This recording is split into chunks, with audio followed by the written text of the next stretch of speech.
Well, hello there, childrens. Welcome to Ray Ray's neighborhood. Sorry. You are now mounted on my new miniature tripod thing I've had for a few days, but honestly, I have not used because, I don't know, I've been too sick.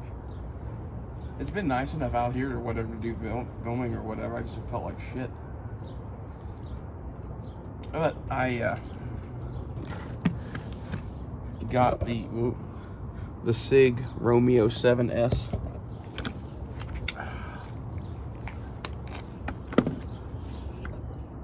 Today. It's dope. I like this thing. My thoughts on AR15 optics. Basically, I used to say the SIG shit wasn't as good as the Holosun shit. I'm changing my opinion on that.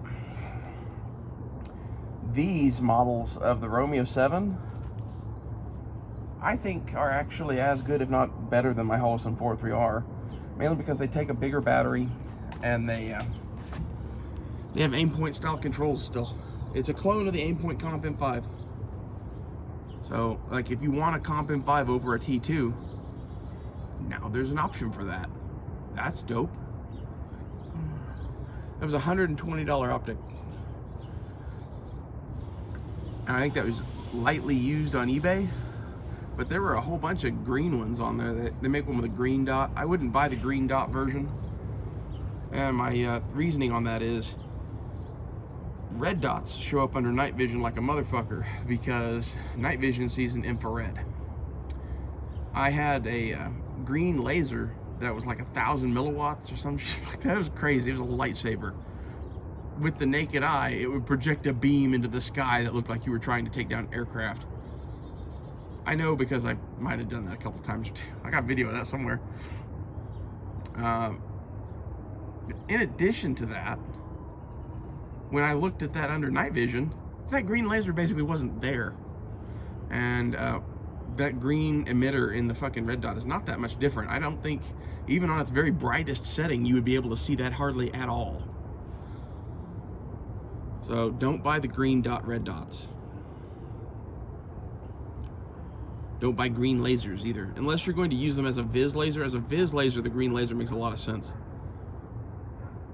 That's where like the B. Myers shit makes more sense. That's what I had. I had a B. Myers glare mount here in this backyard, shining it right through there. I don't know whatever happened to the video of that. It's probably on my computer. I think I have most of my cool old pictures and videos from like before I met Tiffany still on my laptop, which is dope. That means that there's a whole bunch of cool shit that got saved, but there's a bunch of shit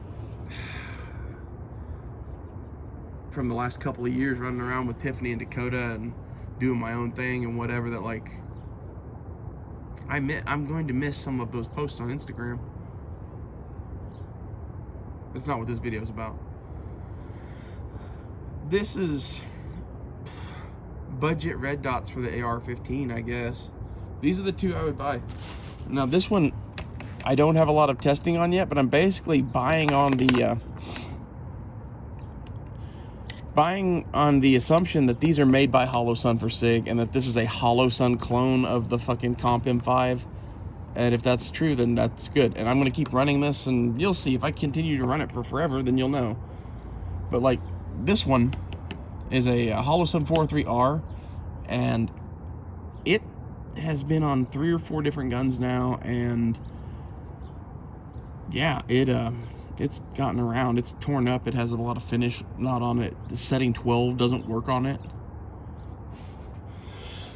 I don't know how to fix that, or hey, I need to send that to Holosun and get a new one, but I don't really want to do that because I like it.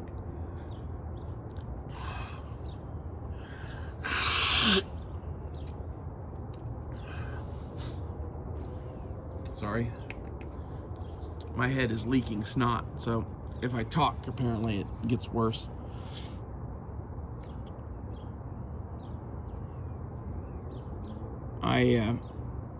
I dig the Holosun red dots because, for my money, as someone that was a big Aimpoint fan and had a fistful of legit Aimpoints, for the $120, $140, either one of these are great optics. I don't know if I would run them without backup iron sights. I kind of think that I wouldn't run any red dot without backup iron sights. If I was going to do that, I would definitely get the Aimpoint Comp M5 though. I would be curious to see how much of a difference there is in like abuse testing between these optics and the Aimpoint ones. I wish somebody would do that, but like in order to do that, you would have to abuse test real Aimpoints. And that's been done, but no one on the YouTubes or whatever wants to go spend Aimpoint money. So there's probably a bunch of videos of people torture testing just these things. But half of my thing is you should get that the real legit Aimpoints don't hold up forever. Like the performance I've got out of that Holosun 403R, I would put on par with any Aimpoint ever pretty much. I beat the living snot out of that thing. You know, I put it on several carbines that I just didn't care what happened to that gun. That's why it has so many scrapes and scars on it. And now to Romeo 7S is on that same gun, basically. Gonna go get treated like crap.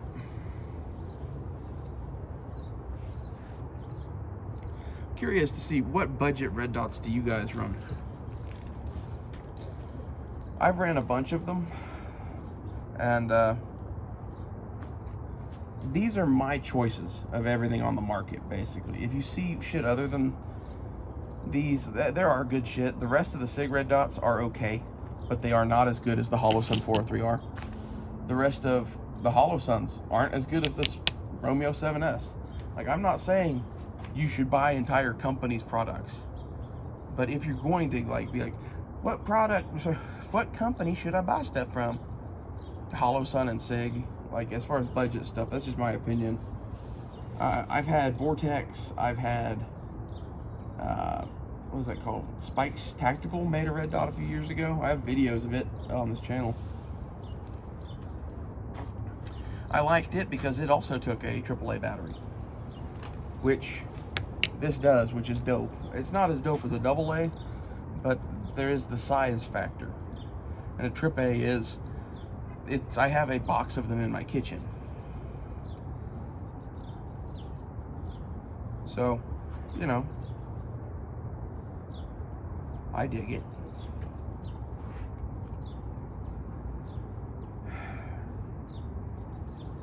I really don't know what I would do if these didn't exist. If these didn't exist, I would probably have an Aimpoint Pro on this rifle, and I'd probably have an Aimpoint T2 on that rifle, or vice versa. And I don't think I would even have money for any other scopes. Although with the money that a T2 is, might just say, hey, get, you know, an Aimpoint Pro and an Aimpoint Comp M5. And the thinking there is the budget carbine gets the Pro, right? The Comp M5 would go on your more expensive shit.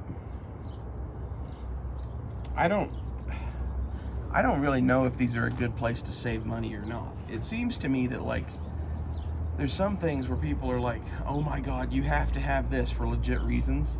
And there's a whole bunch of stuff where it's like, oh my God, you have to have this because its piece of aluminum is shaped this way, as opposed to the other one, which is not.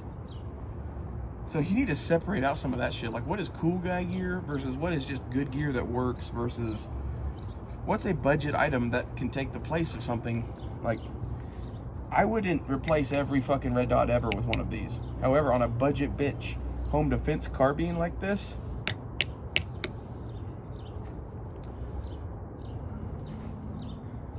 well, these are my thoughts on budget red dots for the AR-15. I'll do a review on this at some point.